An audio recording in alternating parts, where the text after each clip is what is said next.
Hello, everyone. I am Lauren Swain, and I'm so delighted to see all of you joining, all of the people that have registered, friends, new friends, even some people from Xcel have registered, and we're very excited to share what we have to share. Hi, I see Leslie Glistrom is joining us from Colorado Renewable Energy Society. I'm looking forward to all the presentations that we'll be having tonight about whether Xcel's strategies work by Dr. Chuck Kutscher of a policy committee of Colorado Renewable Energy Society, our co-hosts, and another conversation with or presentation by Justin Brandt, the utility program director of the Southwest Energy Efficiency Project. And then we'll be having a conversation with Nikki Wells, the Environmental Justice Director of Black Parents United Foundation. And before we move on to that, I'm Lauren Swain, Coordinator for Physicians for Social Responsibility of Colorado. And I'll be presenting a little bit of background on this issue, as well as health and safety related to Xcel's Clean Heat Plan.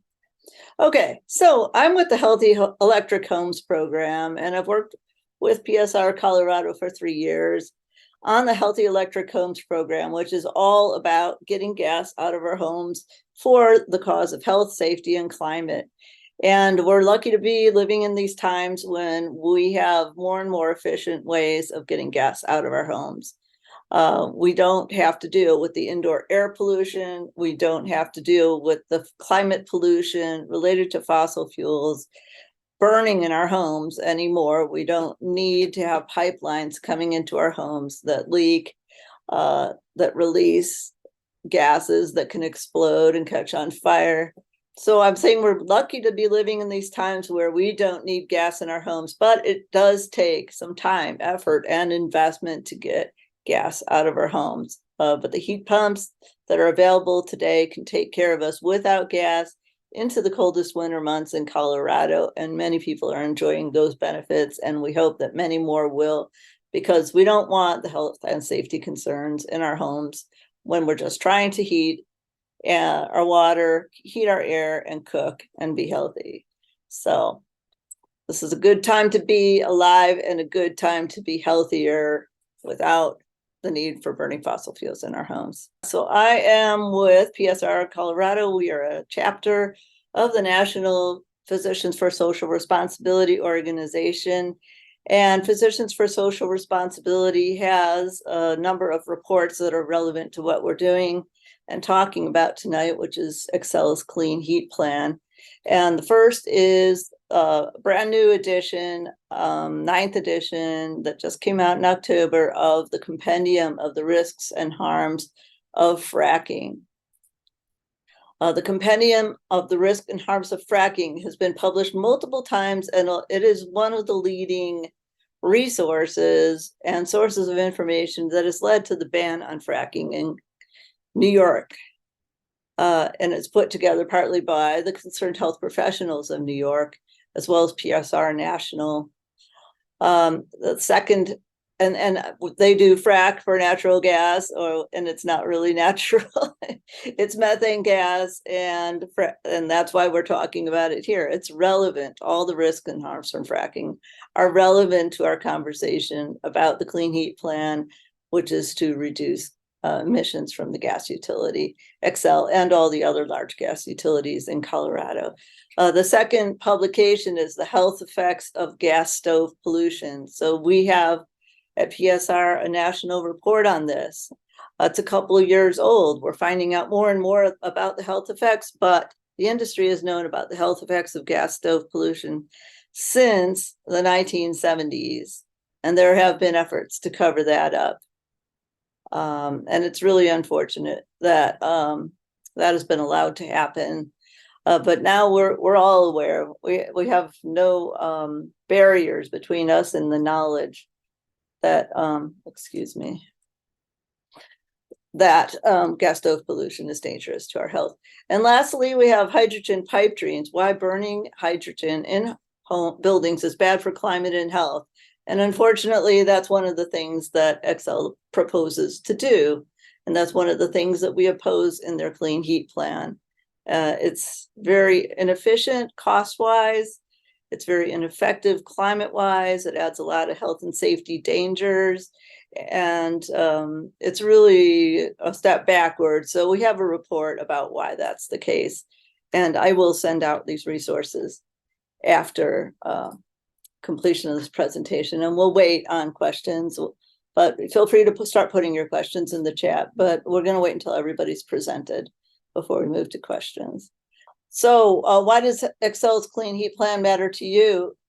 Because it affects your health, your safety, your energy costs, your comfort in your home, your financial security, your energy security, maybe even your water security, a lot of different aspects of security.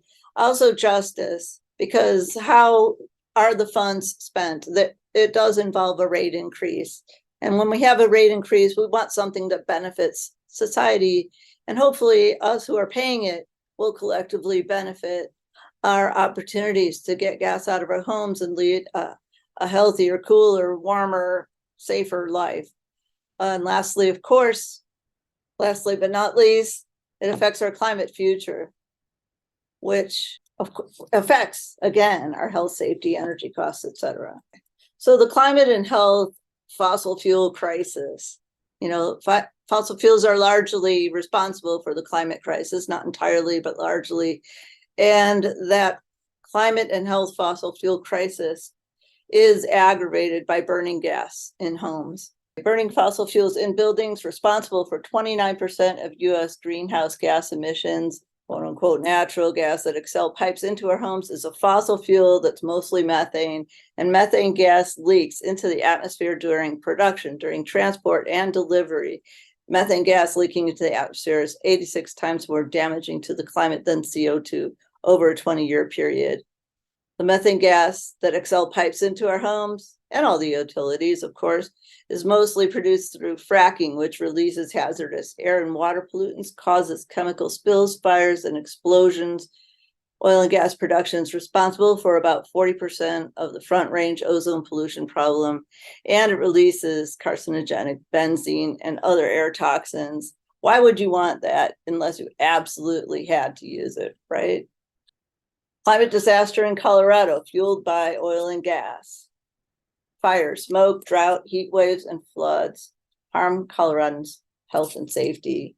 We know more of this is coming. Wouldn't it be nice if the Marshall Fire was the last fire? Wouldn't it be nice if things weren't as dry and dangerous as they are? If we didn't have to worry about making it worse, because at least we know in our homes that we're not contributing to the problem, and that we're even mitigating the problem, because heat pumps that replace gas furnaces provide cooling in the hotter days that are sure to come. So Colorado's heat plan legislation, SB 21-264, that's code for 2021 when it passed. It requires large gas utilities to submit plans to the Public Utilities Commission that reduce their greenhouse gas emissions from their gas distribution system by 4%.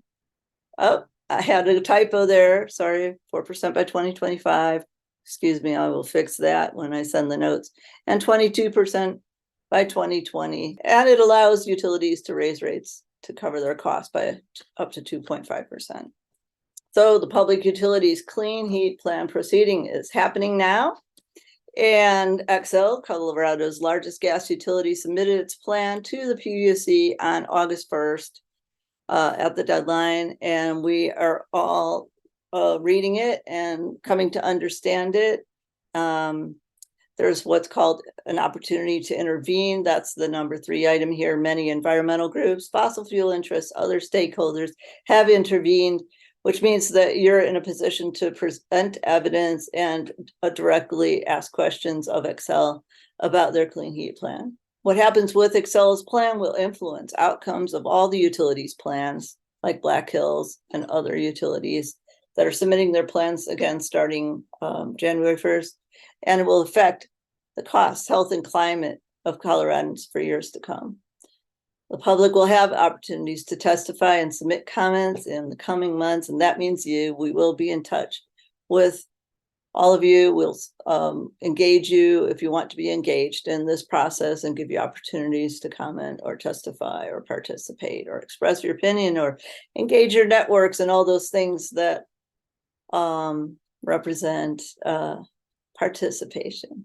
So Xcel's clean heat strategies. This is a pretty complicated looking document here, but the idea is this is page 25 of their original Clean Heat Plus plan. And then I have little windows here for the changes, but the essential message of what you're seeing here is that Xcel's original plan involved a number of solutions to supposedly reduce emissions that we question, that we don't think are optimal, that we question whether they really provide the emissions reductions that Xcel says. We question whether they do it in the most equitable way that benefits the most people and that benefits the climate, that benefits our health and safety.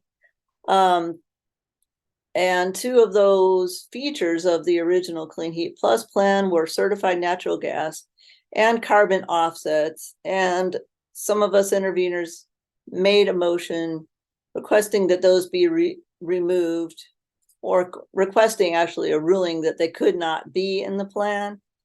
However, and to their credit, Xcel has taken these out of the plan, but they have not been ruled out as solutions in the long term. And we may be asked to pay for certified natural gas, but Xcel will not be claiming emissions reduction credit under the Clean Heat plan for certified natural gas. And offsets are out of the plan, but they're not off the table for future cost recovery and implementation, but not under this plan.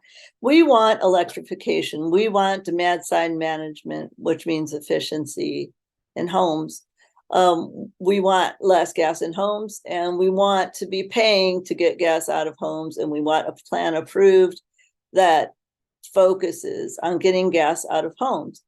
Unfortunately, there are two other strategies here that now make up 31% of the emissions reduction portfolio, and that is recovered methane, which includes coal bed methane, which is not always really a very environmentally sound practice, even though it captures gas that would otherwise be emitted into the atmosphere potentially, and the addition of hydrogen to methane for piping into homes is also extremely problematic for our health, safety, and finances. The point of this is to reduce emissions from gas, not to pay for more gas, in our opinion. So what are the problems with recovered methane? Why is recovered methane bad for health and safety? Because methane is bad for health and safety. Some of the health and safety problems with methane in homes are that burning it releases carbon monoxide, nitrogen dioxide, particulate matter, and formaldehyde. These pollutants cause asthma and increase asthma attacks, aggravate COPD, and cause and aggravate other health conditions that shorten and degrade human life. Even if you don't have an obvious health problem, or you're not experiencing impacts, your heart and your lungs and other parts of your body are responding. And really, how would you know?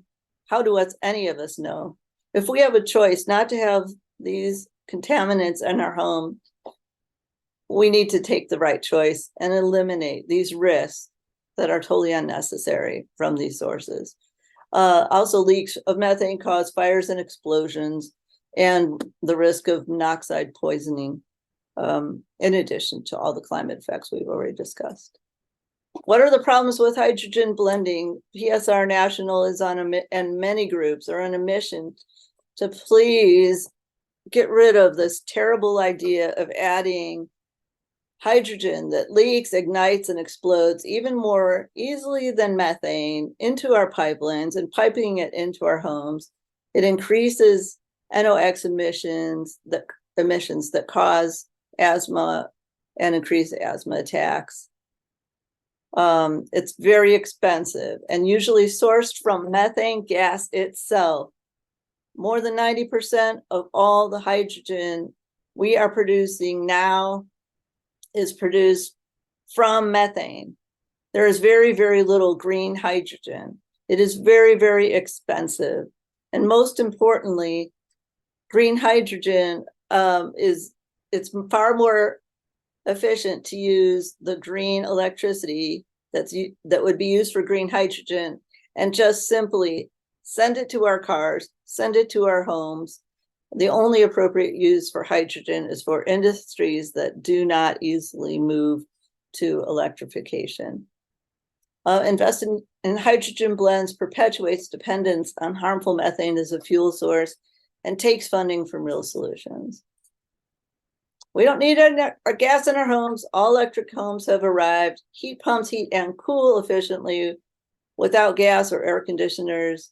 Induction stoves heat cleanly and quickly, are easy to control and reduce the risk of burns. Heat pump water heaters are available to complete the transition away from gas. And together, these technologies eliminate the risk of carbon monoxide poisoning fires and explosions from gas appliances and protect our future climate. In other words, if we're going to pay more for our energy through a clean heat plan, it should clean up our homes and do so. Clean up our air. It should provide equitable cooling, and it should not facilitate a dying industry, which is the gas industry, a deadly and dying industry. So that's the argument that I want to make. That's what I want you all to be aware of as we move into analyzing, does Xcel's plan achieve the goals that it sets out to? So I would love to introduce you to Dr. Chuck Kutscher, and of Colorado Renewable Energy Society, and I'm very excited to hear what he has to say about this. Okay, thanks very much for that introduction, Lauren. Can you see my slide okay? Yes, I can. I see it with the slide. There you go. Now I see it very well. Thank you. All right. All right, good. Well, thank you and welcome everybody. Thanks for attending this meeting. Lauren asked me if I just make a brief statement about what the Colorado Renewable Energy Society. One of the things CRES does is have a lot of like monthly presentations to educate people. And so, our goal is really to move us toward a zero carbon Colorado powered by 100% renewable energy. If you want to learn more about CRES, I think there's a lot of organizations with that acronym. So just Google Colorado Renewable Energy Society and you'll get to the right webpage. Okay, with that, I'm going to go through my slides. So I guess the first thing I want to say is, look, the reason we're having meetings like this is because of climate change. And Lauren showed, for example, the Marshall Fire. Clearly climate change is getting worse. Impacts are getting worse. We need to do something about it. We know it's caused by fossil fuels. And so we got to get off burning fossil fuels. It's as simple as that. And fortunately, we have solutions for that. So before Xcel came out with its clean heat plan, there were some articles, interviews, et cetera, that had to do with heat pumps. Because as Lauren pointed out, we're pretty convinced that the way we need to heat buildings in the future is through heat pumps. I'll talk about that more later. But essentially, Xcel came out prior to their clean heat plan with various statements that I would say, cast doubt over whether heat pumps can really keep our houses warm in Colorado. Here's an example. This is from testimony they gave. Natural gas can provide heat even on the coldest days of the year. I'm guessing most people watching this webinar would like to heat your houses even on the coldest days. And in fact, heat pumps can do that. Another statement that was made by one Xcel representative was that, well, heat pumps work well in the spring and the fall. Again, they work fine in the winter. We'll talk about that more later. But let's get into what Xcel had in their clean heat plan. And what I'm going to cover, I covered it in an op-ed back in August in the Colorado Sun. So, what we're really talking about, what Xcel is really talking about is moving on from natural gas to what they're calling either clean fuels or clean molecules. Now, if you look at their clean heat plan, certainly there are elements in there of energy efficiency and electrification, and that's great. It was unclear to me in reading the plan how much of this electrification is going to happen naturally anyway. But in any case, besides that, they list these 4 things: certified natural gas, carbon offsets, recovered methane, and hydrogen blends. And I want to cover them, even though I think the latest motion to the Public Utilities Commission took the first 2 out of being eligible for emissions reductions in the clean heat plan, because I think we're still going to see those words going forward. Okay, so what is certified natural gas? As Lauren pointed out, in the whole natural gas system, methane has a tendency to leak, and it's a very, very strong greenhouse gas, quite a bit stronger, in fact, than carbon dioxide. And so this is an effort to bring in independent organizations that will measure these, what are called fugitive emissions, upstream, not in the house, not in the neighborhood, not in Colorado, but upstream where the gas is produced. And that would be a good thing, except studies have shown that the method that's used to measure those leaks is not accurate at all. They don't really use IR cameras. They use continuous emission monitors. And so the method is not very foolproof. And in fact, the important point here is that, look, ultimately, whether it's certified or not, it's still natural gas. And when you burn it, you produce air pollution and you produce carbon dioxide. And that CO2 that's emitted will be up there for centuries. So look, we have to stop burning natural gas. Saying that, oh, that natural gas is certified is not a reason to keep burning it. All right, and another thing is this idea of carbon offsets. You've probably heard of this. The idea is, okay, I'm going to burn some natural gas, but you know what? I'm going to invest some money into planting trees somewhere. And over the next several decades, those trees will grow and they'll pull carbon dioxide out of the atmosphere. Well, in fact, studies have shown that when you look closely at these carbon offset projects, the people that get paid to do them are really overselling their benefits. And the bottom line here is that carbon offsets are often greatly exaggerated. And look, they are no substitute for actually reducing emissions at the source. Okay, what about recovered methane? All right, so we mentioned that, in the upstream pipeline system, if natural gas or methane leaks, that's a powerful greenhouse gas. Well, there are places where methane kind of naturally leaks into the atmosphere. A coal bed is an example, landfills, agriculture, dairies, that kind of thing. And so Xcel is including in their plan the idea that they will replace some of their natural gas with this recovered methane. So the one that they really tout more than anything else is the Southern Ute Indian tribe, and they have a coal bed, and they're willing to capture and sell the methane from that coal bed.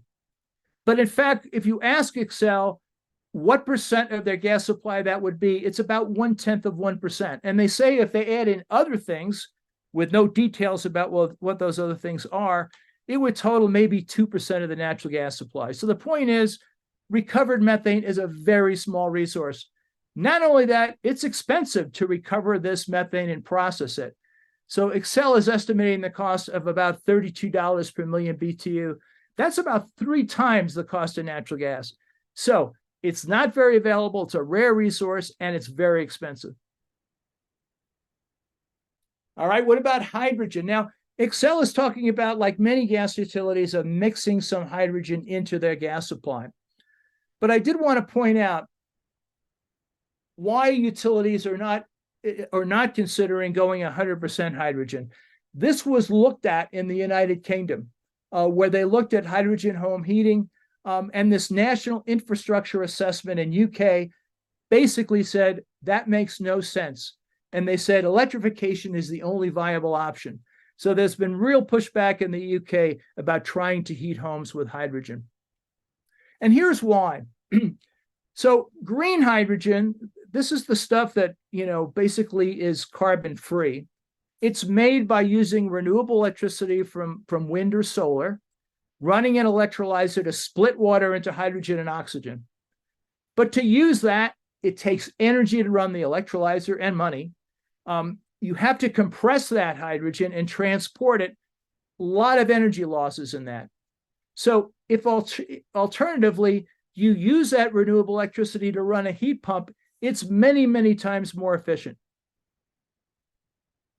So the bottom line is that green hydrogen require more than 3 times, probably in Colorado, close to 4 times the electricity as heat pumps.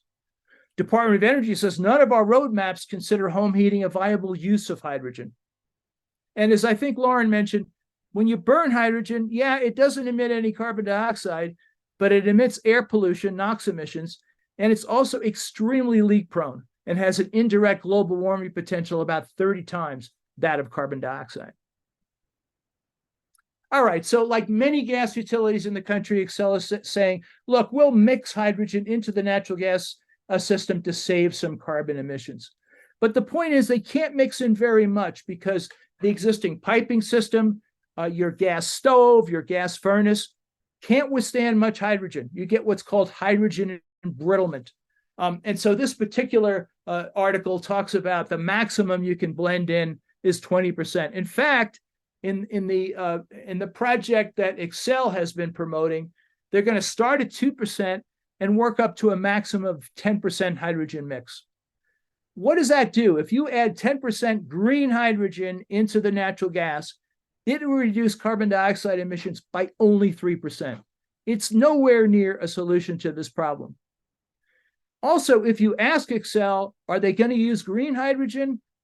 They can't answer that question. They could use blue or gray hydrogen being the way it's produced now from natural gas. Either of those two would greatly increase the carbon dioxide emissions, not decrease them. All right, so the question is, if you look at Xcel's clean heat plan, how would it actually affect the natural gas consumption? Because ultimately, that's what we have to do. To address climate change, we have to stop burning natural gas. So if you look in their clean heat plan and you look at their projections for natural gas use sales out to the mid-century, even the most aggressive one, that red line, is showing that basically they would only reduce the natural gas consumption about 14% lower than today's value. Essentially, this is a plan to keep burning natural gas, and that's something you need to keep in mind. All right, so look, the natural gas industry is pushing back hard against this, as are gas utilities. There's an organization called Coloradans for Energy Access. The purpose of that organization is to promote the continued use of natural gas to heat our buildings. As you can see in the list there, Xcel is a member. The Energy and Policy Institute is a watchdog group, and they basically said this about Coloradans for Energy Access. It's a gas industry front group that launched to oppose electrification efforts in Colorado. Membership includes gas utilities and trade associations. The board of directors is entirely composed of gas utility representatives. And this was an article from Colorado Public Radio. Xcel Energy played a leading role in a stealthy plan to defend natural gas in Colorado. Xcel hasn't hidden its desire to grow its Colorado natural gas network and has repeatedly sought approval from state regulators for fossil fuel investments. All right, so what's the responsible approach? The responsible approach is to rapidly electrify buildings. Why is that? Well, Xcel is actually doing a very good job of decarbonizing its electricity grid. And basically, if you look at the percent wind and solar, within the next 7 years, they will have achieved 85% of their electricity from solar and wind by 2030. So look, we have this carbon-free electricity. You want to address climate change, use that electricity. And regarding these implications that heat pumps don't work well in Colorado, that's just not true. They're selling like crazy in Maine, for example. There are heat pumps installed in Fraser, Colorado, the icebox of the Rockies. They've been shown to work well, and I'll talk a little bit about my own house a little bit later. So I realize some people in this webinar may not be familiar with heat pumps. I just want to quickly familiarize yourself with them. Essentially, what a heat pump does, it doesn't create any heat. It just moves heat from a cold place to a warm place, opposite the way heat wants to naturally flow. It takes a little bit of work to do that. You're familiar with heat pumps. You see them in everyday life. 3 of these things, window air conditioner, refrigerator, car air conditioner, they move heat in one direction. So technically, they're not a heat pump, but they use the same technology. If you stay in a motel room, you've seen one of these things in the wall. That's a heat pump. It heats and cools both. And so I just want to point out, this is an example of the system I have in my house.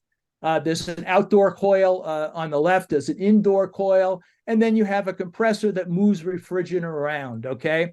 So essentially, if you put a kilowatt hour of electricity into the heat pump to run the compressor, in this particular example, it'll take 2 kilowatt hours of heat out of the cold outside air, and it'll dump 3 kilowatt hours of heat into the space.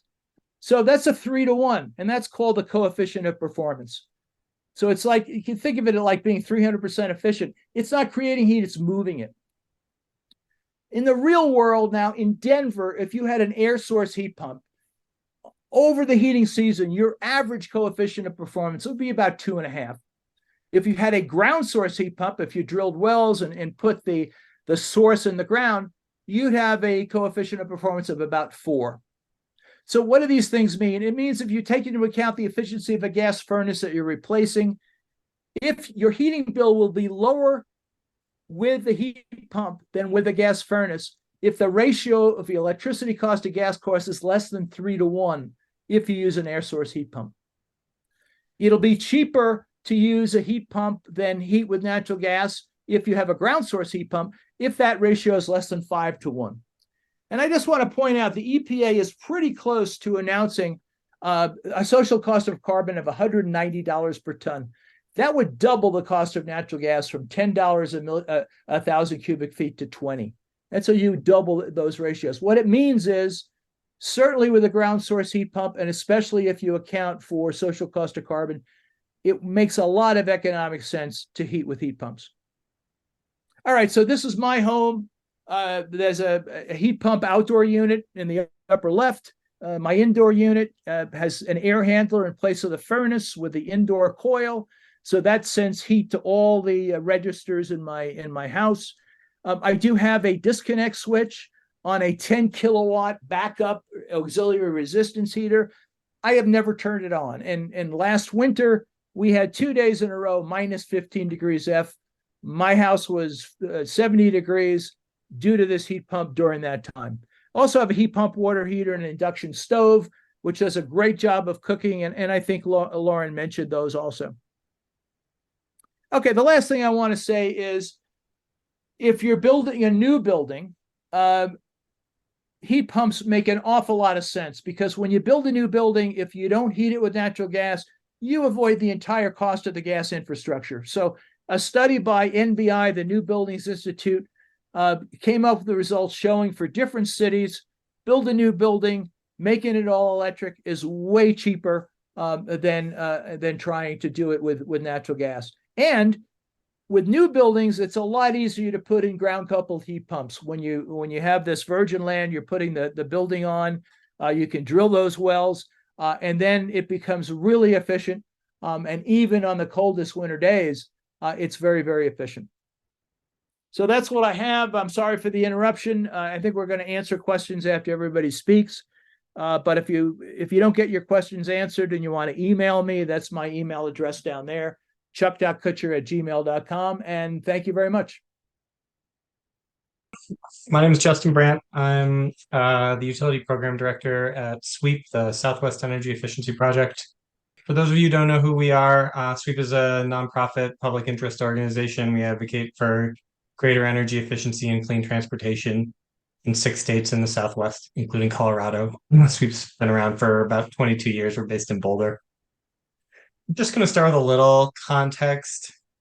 So as part of the SWEEP's utility program, we do a lot of work at the Public Utility Commission in Colorado and around our region. So in Colorado, as you all are aware, we've got statewide greenhouse gas emission reduction requirements. The slide's actually out of date because now we have to be net zero by 2020, not 90% below 2005 levels as of the last legislative session. But even to reach the 90% reduction by 2050, the state's modeling of the policies will take to get there essentially shows that we need to completely decarbonize buildings in the state by 2050. So again, this is the state's modeling that's outdated because the targets have gotten more stringent. It's being updated right now. But essentially, their findings were a dramatic reduction in the amount of natural gas used in buildings. There's still a little bit of biogas, renewable natural gas, tiny bit of hydrogen. You can't even see it on the graph.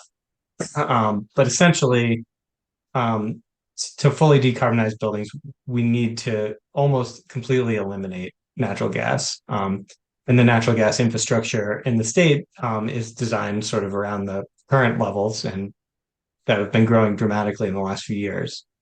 So that's a lot of money and capital that's going into the ground. And to support that, I think, again, a little outdated. These are from 2021. These are Xcel's capital plans for the between 2022 and 2026. I think the more recent data is confidential, so can't share with y'all, but at least back then, they were planning to spend about $500 million a year in the short term on capital investments to maintain and expand the natural gas system in the short term. And what we've seen, the actual spending over the last few years has borne this out, about $500 million a year. And if you think about natural gas assets, we pay for those over up to 70 years, 50 to 70 years for most pipes, new gas infrastructure. So these types of investments are incompatible with the state's long-term carbon emission reduction requirements.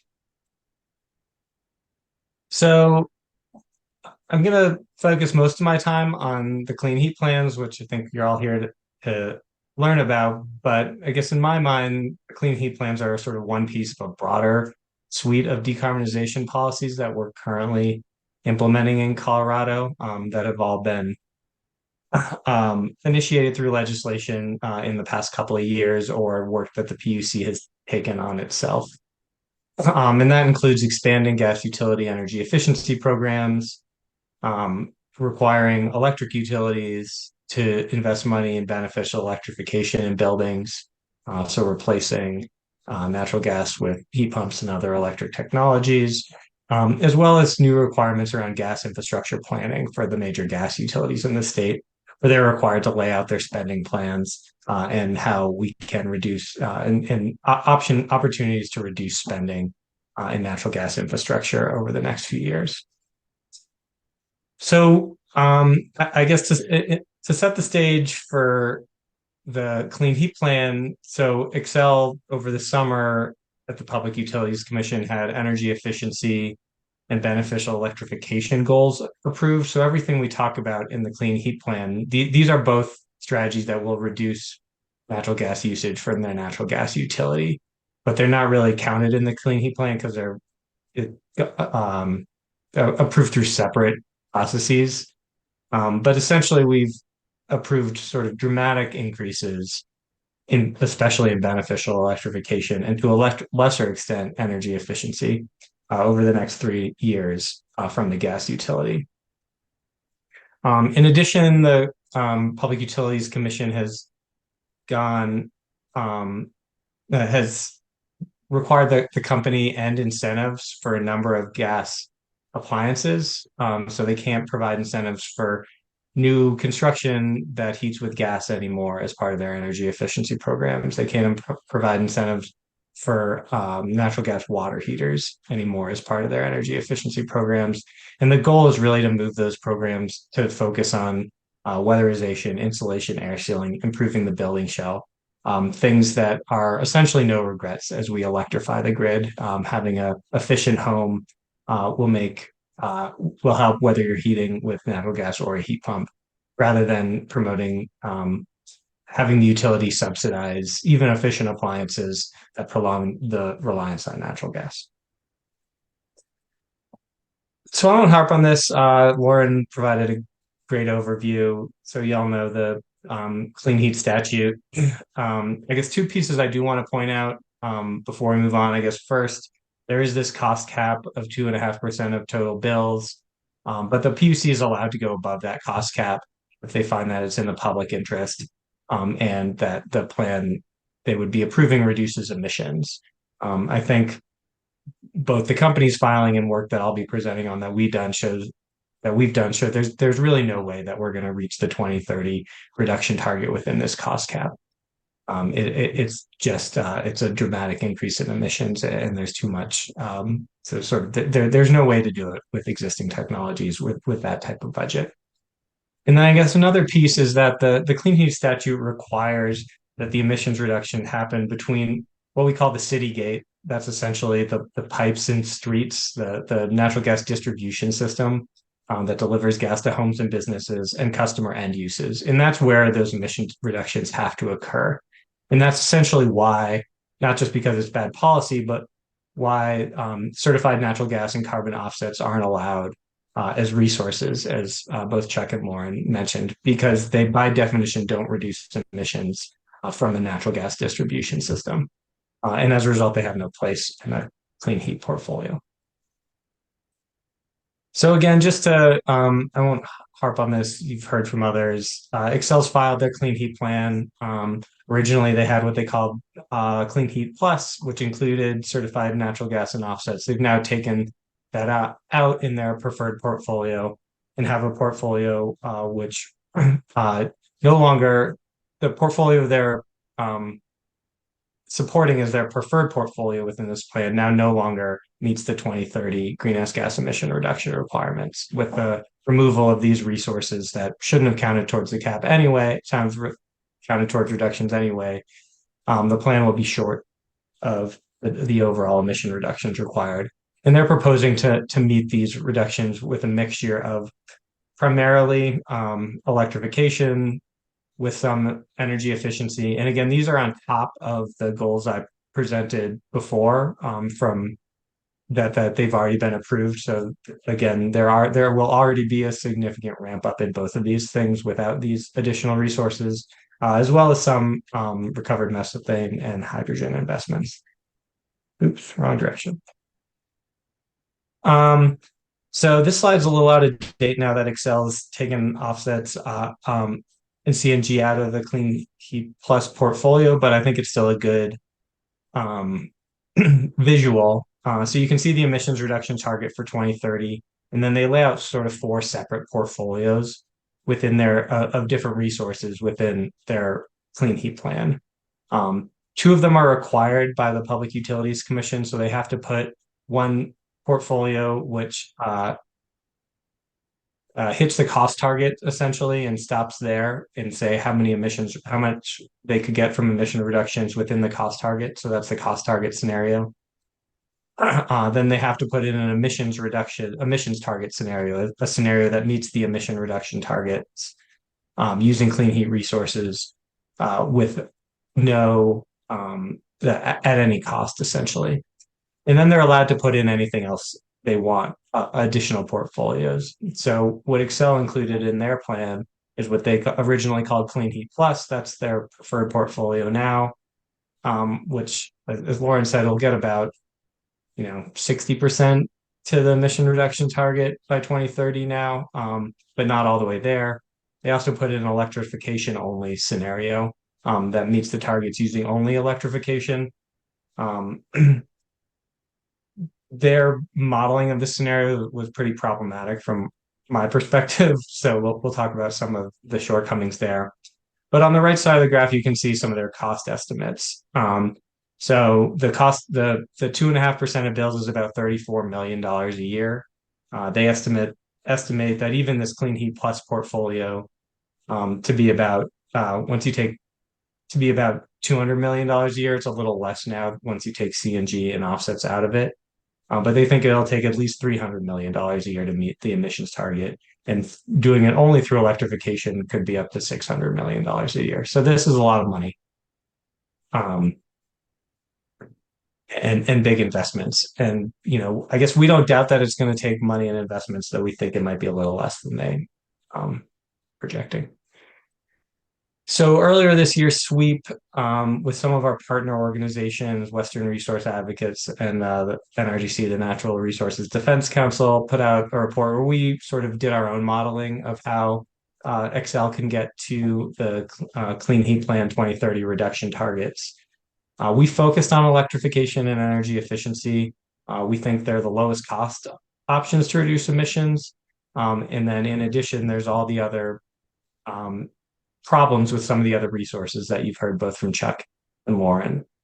But on top of that, they're just cheaper. And that's both in the short term, but also in the long term. If we're investing in some of these other molecule, clean hydrogen, that's not slowing investments in the gas system. So as I said before, we really need to bend that curve. Or in the long run, we're going to be stuck with a lot of billions of dollars in stranded costs in 2050 in the gas system, and continue doing things now that don't bend the curve in investments only makes that problem worse. So our modeling showed you could get to the emissions reductions using just additional energy efficiency and electrification. I think we had about 13% from energy efficiency on top of what's already been approved, and the remainder from electrification. But what does that look like? So again, this was the underlying part of our modeling. Similar to what Chuck said, right now it's cheaper to build all electric in Colorado than a mixed fuel home or business. We've focused mostly on the residential space, but to meet these targets, all homes built in Colorado by 2030 need to be all electric.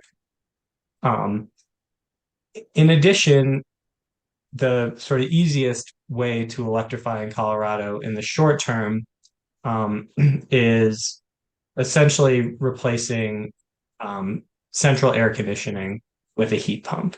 So if you replace if you have a home that heats with natural gas currently and has central air, and when the central air conditioner burns out, they switch to a heat pump. That's standard efficiency. Doesn't have to be a cold climate. We call it cold climate heat pump.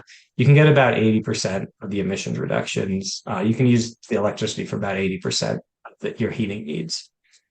And that's sort of the low-hanging fruit for existing homes.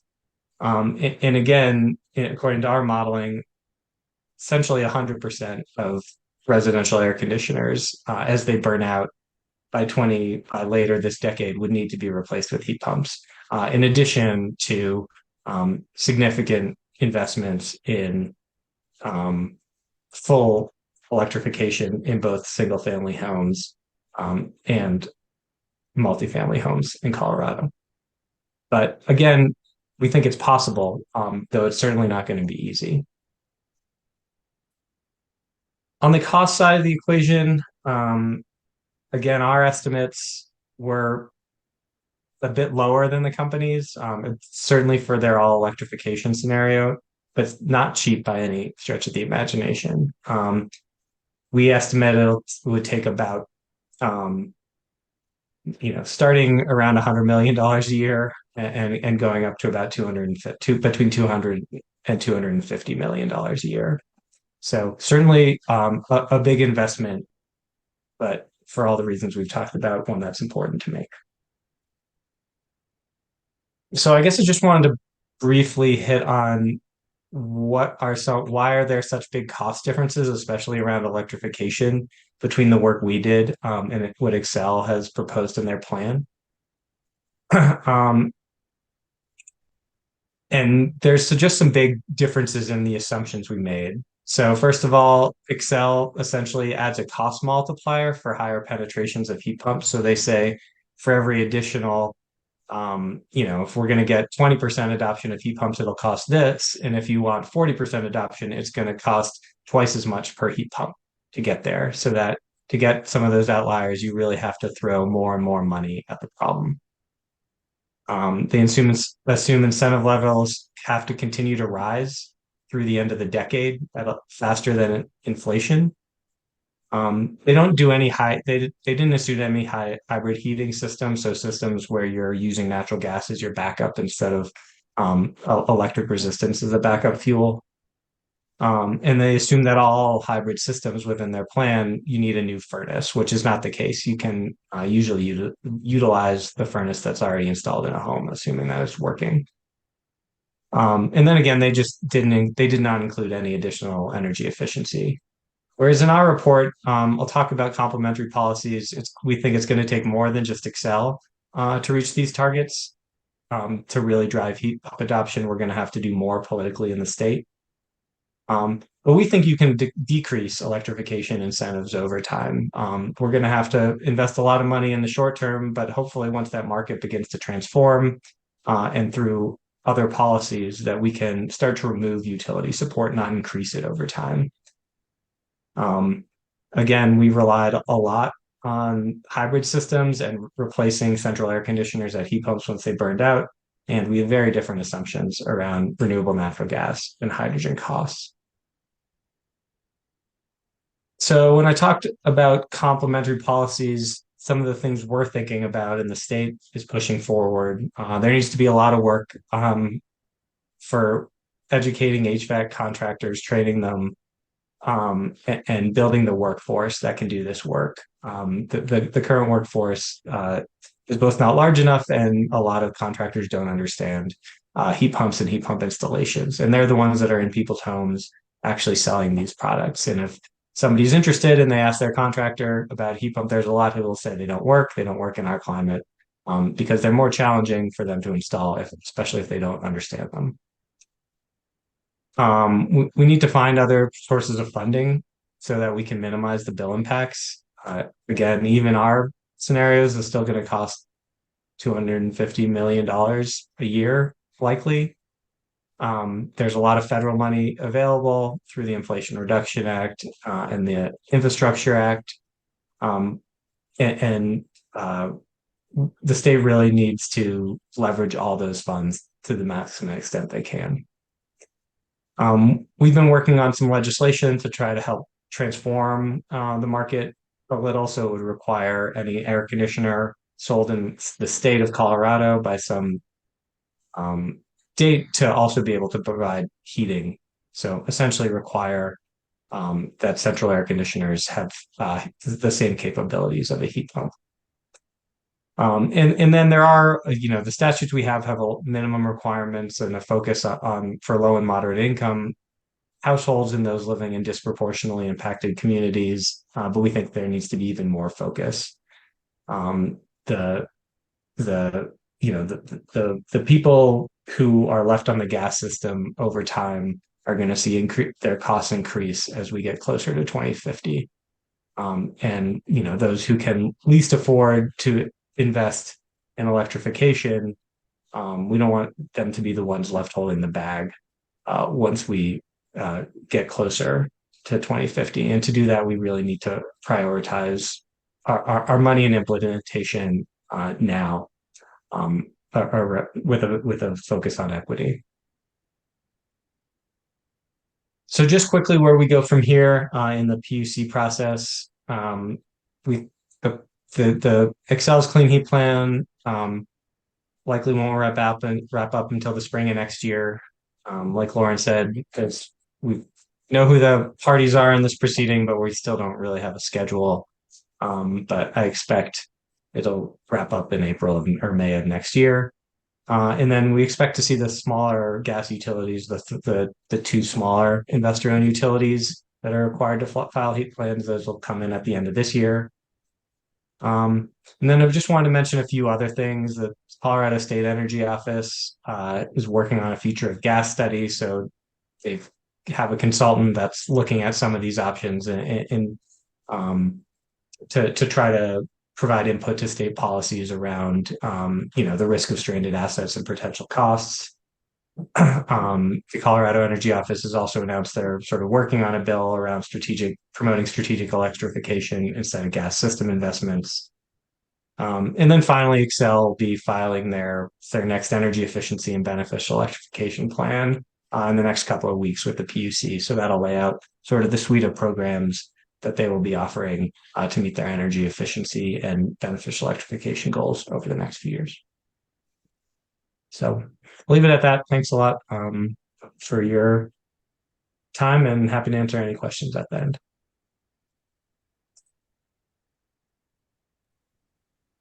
Thank you so very much, Justin.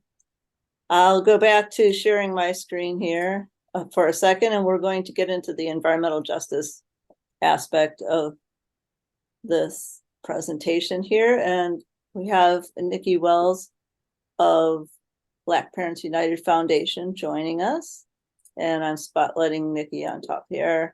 And I just thought I'd share a couple more slides to get us started here. So indoor and outdoor air pollution triggering asthma equals environmental injustice, because the production and consumption of fossil fuels not only harms the climate, but emits harmful air pollutants that trigger asthma and worsen attacks, that cause asthma and trigger and worsen attacks. Asthma and related hospitalizations and deaths disproportionately affect Black, Indigenous, and Latino communities, as well as children, the elderly, and people with chronic health conditions. Asthma contributes to missed days of school and work, leading to greater hardship for low-income communities that are least able to afford the cost of medication, treatment, and hospital bills. Environmental racism causes Black, Indigenous, and Latino communities to be disproportionately exposed to multiple air pollution solutions. I think you get the idea. And now I have Nikki, would you like to introduce yourself? Hello, everyone. Thank you all for showing up today for this conversation. Thank you, Lauren, for having BPUF and myself being a part of this conversation. I am the EJ director of Black and Brown Parents United Foundation. We are an organization that is for the Black and Brown community, uplifting, educating, and empowering parents so that they can empower and uplift their children. Thank you very much. And what are some of the things you do in your role as the environmental justice director? I wear a couple of hats. I secure funding so we can do the work that we are out here doing as a grassroots nonprofit. Last year I did a series of trainings on air toxins and childhood asthma. I have asthma. I have 2 kids in my home, and my son is he is high risk. My daughter, hers is triggered by sickness, climate change, and stuff like that. So hers isn't that bad. This is important to us because the CEO, Dr. Cherie Walker, her child is asthmatic too, and she has no history in her family of asthma. So when she moved out here and her daughter became asthmatic, it was important for her to cover this information and bring it back to the disproportionate community, which is uneducated and unaware of how to deal with it and how to advocate for themselves. So our job is to set trainings and partner up with organizations like some of yourself to come into the community and give knowledge and empower them to show up for change. Well, thank you. And after hearing these presentations that talk about the cost, that talk about the health effects, that talk about Xcel's plans, I'm going to skip to the heart of the matter. What would you like to say to Xcel and state regulators about helping people replace gas heating in their homes?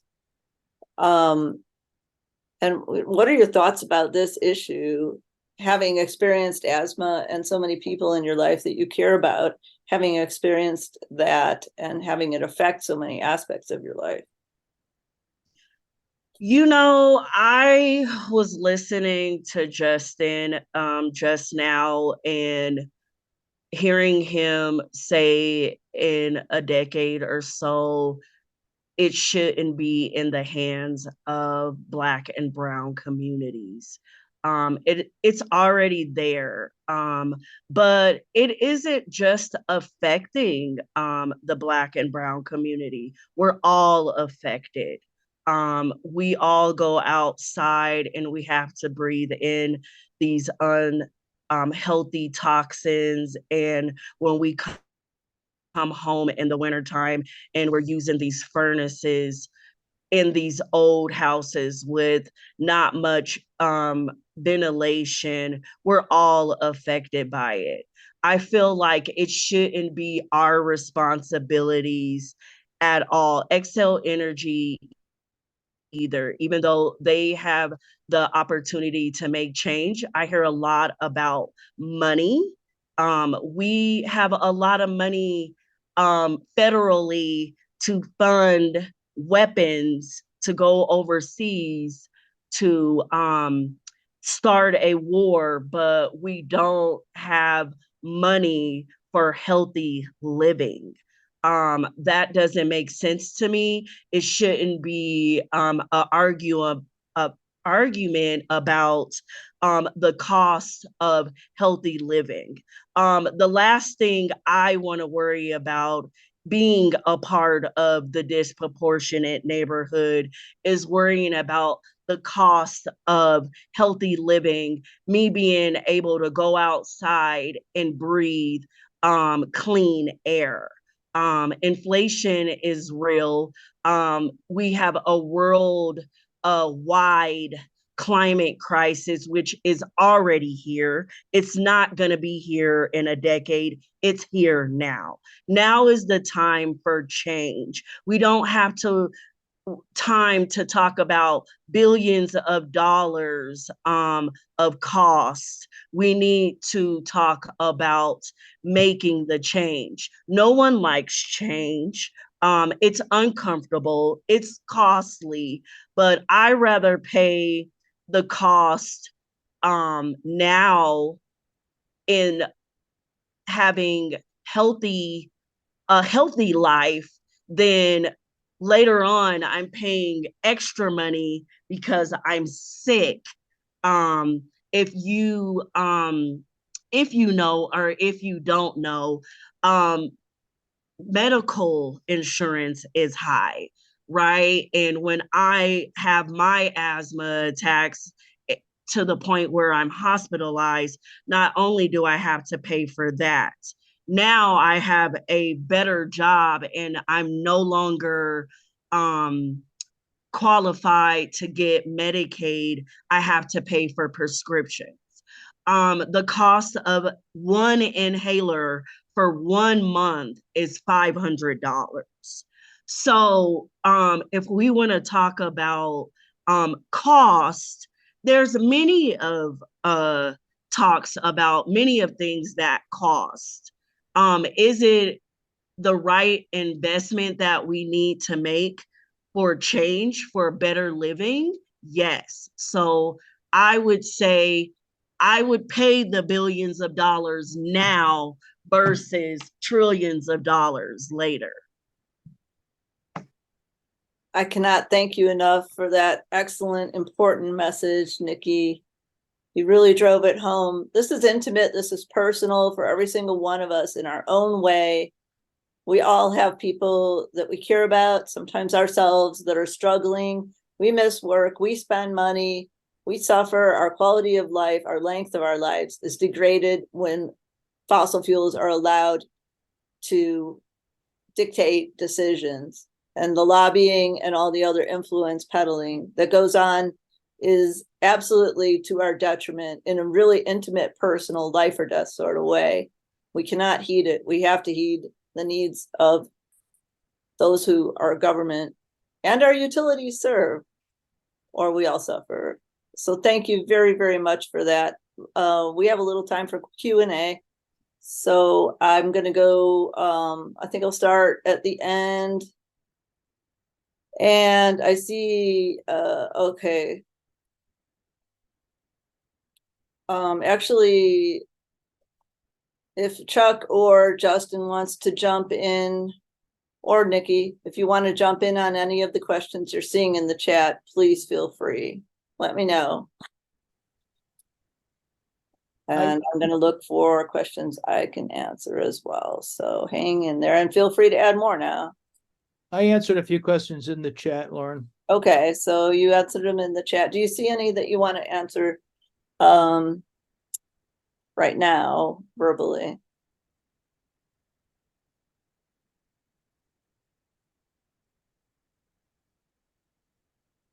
Let's see if I can find any that haven't been answered yet.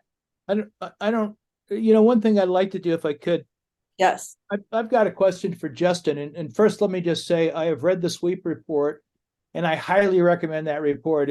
I think there are real challenges to electrifying the buildings. And I really think the sweep report really addresses them all. And you know, we could spend a long time going into them. But one thing I found a little bit curious, Justin, was, you know, the nice thing I like about replacing air conditioners with a heat pump is that if the air conditioner fails, it's not an emergency. You know, if your gas furnace fails, you know, in January, you need heat, you don't have time to bring in an electrician and all this kind of stuff. And similarly with a heat pump, a hot water heater, you have that time if a central air conditioner fails. But I was a little surprised. I would think that when we replace the central air, we would want to replace them with a cold climate heat pump so that, you know, we don't have to rely on continued use of natural gas. We stimulate the cold climate heat pump market. It's hard to believe you'd save that much money by going with a non-cold climate heat pump as opposed to a cold climate heat pump. Could you comment on that? Yeah, I mean, I don't necessarily disagree with you, but you know, so a lot of it comes down to cost. So, you know, a standard, you can, if you're already needing, if you have your central air conditioner fail, and you're already needing to install a replacement, you know, the incremental cost of putting in a heat pump compared to that replacement, it's pretty low. It's like $1,500 or $2,000. The federal tax credit should get you most of the way there, when coupled, you know, so there's a $1,500 federal tax credit now. And then in addition, when coupled with utility incentives, you should be able to cover pretty much all of that incremental cost. So it's a pretty low cost option. Whereas a cold climate heat pump, you're talking about another $5,000 to $6,000, which could just, you know, that's money that's harder for most customers, especially when they're making an emergency replacement, to come up with. So, you know, in the long run, are we going to have to completely decarbonize these homes? Yes. And we need to do a lot of early retirements and cold climate heat pumps to get there. So it's not that we don't have any full electrification in any cold climate heat pumps. We have a lot in our model, you know, 10 to 20 times where we are now, at least. But it just seems like this is a little lower hanging fruit that, you know, we need to sort of push on all of these levers if we're going to have any chance of meeting our 2030 emission reduction targets.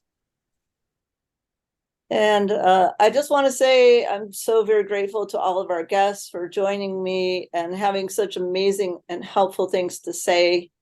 I learned a great deal. I hope you all have a wonderful night. We'll send you the recording. We'll send you some resources so we can follow up.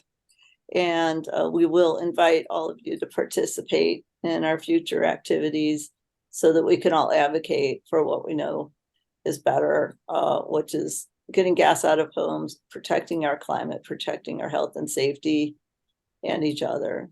So have a beautiful night. Thanks, everyone.